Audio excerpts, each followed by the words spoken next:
Assalamualaikum warahmatullahi wabarakatuh. Alhamdulillahirrabbilalamin. Wassalatu wassalamu ala asrofil anbiya'i wal mursalin wa ala alihi washabihi ajmain. Amma ba'du.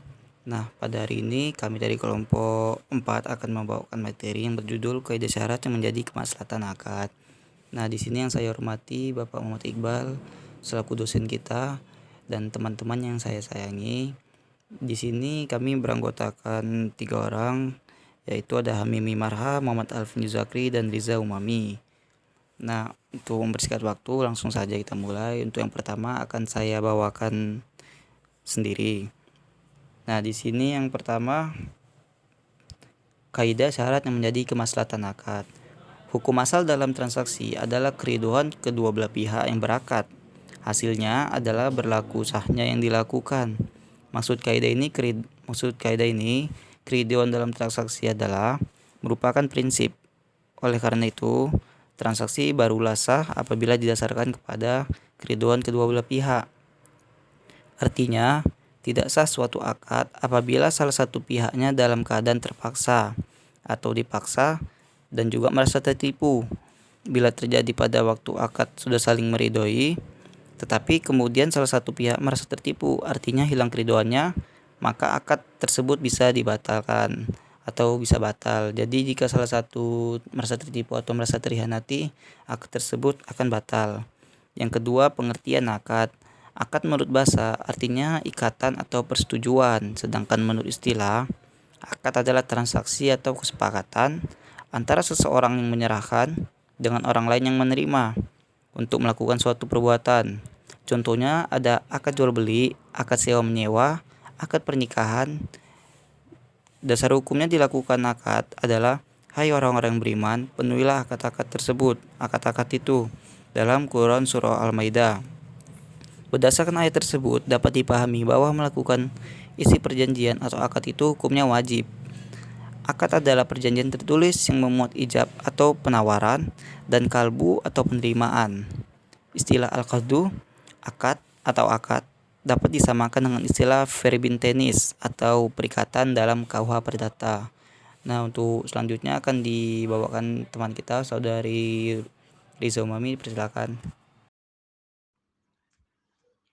Dalil penerapan akad dalam perspektif Al-Quran, akad atau perjanjian itu mencakup janji prasetia seorang hamba kepada Allah Subhanahu wa Ta'ala dan perjanjian yang dibuat oleh manusia dalam pergaulan sesamanya. Sedangkan menurut pengertian istilah, akad berarti pertalian ijab atau pernyataan melakukan ikatan dengan kabul, pernyataan penerimaan ikatan, sesuai dengan kehendak syariat yang berimplikasi hukum pada objek perikatan.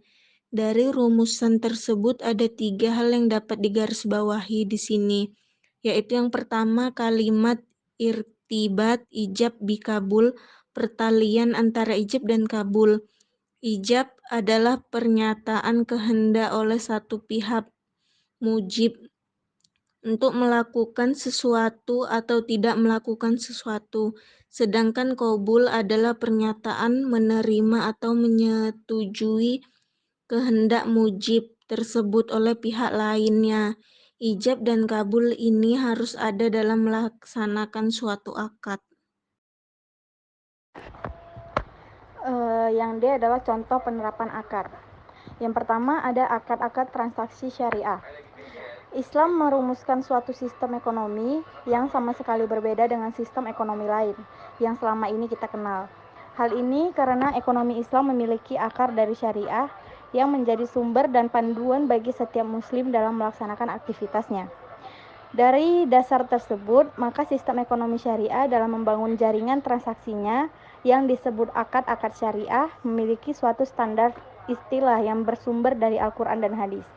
Dalam transaksi lembaga keuangan syariah, khususnya perbankan syariah, ada 2 jenis yang dikenal, yaitu tabungan atau penghimpun dana atau funding, seperti wadiah dan mudharabah. Wadiah artinya adalah titipan. Dalam terminologi, artinya menitipkan barang kepada orang lain tanpa ada upah. Jika bank meminta imbalan atau ujrah atau mensyaratkan upah, maka akad berubah menjadi ijarah, pada bank syariah seperti giro berdasarkan prinsip wadiah. B. Mudharabah adalah kerjasama antar dua belah pihak, di mana yang satu sebagai penyandang dana atau sohib almal dan yang kedua sebagai pengusaha atau mudharib. Sementara keuntungan dibagi bersama sesuai nisbah yang disepakati dan kerugian finansial ditanggung pihak penyandang dana. Baiklah, itu saja hasil dari presentasi materi kami pada hari ini. Jika ada kekurangan atau kesalahan dalam berkata, kami mohon maaf. Untuk selanjutnya kami akan membuka sesi tanya jawab. Untuk para hadirin yang bertanya, dipersilahkan. Izin moderator, izin bertanya. Ya, silakan untuk saudara Agi, persilakan. Baik, bismillahirrahmanirrahim. Yang saya tanyakan ialah ketika kita berbicara tentang akad, yang kita tahu sekarang ini akad hanya sekedar ridho satu sama lainnya. Apakah kita tidak dapat mengambil keberkahan dari ridho tersebut? Sedangkan ketika kita berbicara tentang kehalalan makanan, halalan thayyiban, halal lagi baik. Jadi tidak hanya sekedar halal tapi ada baiknya. Apakah jadi yang ingin saya tanyakan, apakah ketika kita berakad kita bisa mengambil keberkahan di dalamnya?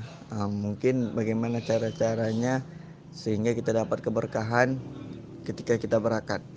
Mungkin hanya itu saja. Sekian, terima kasih.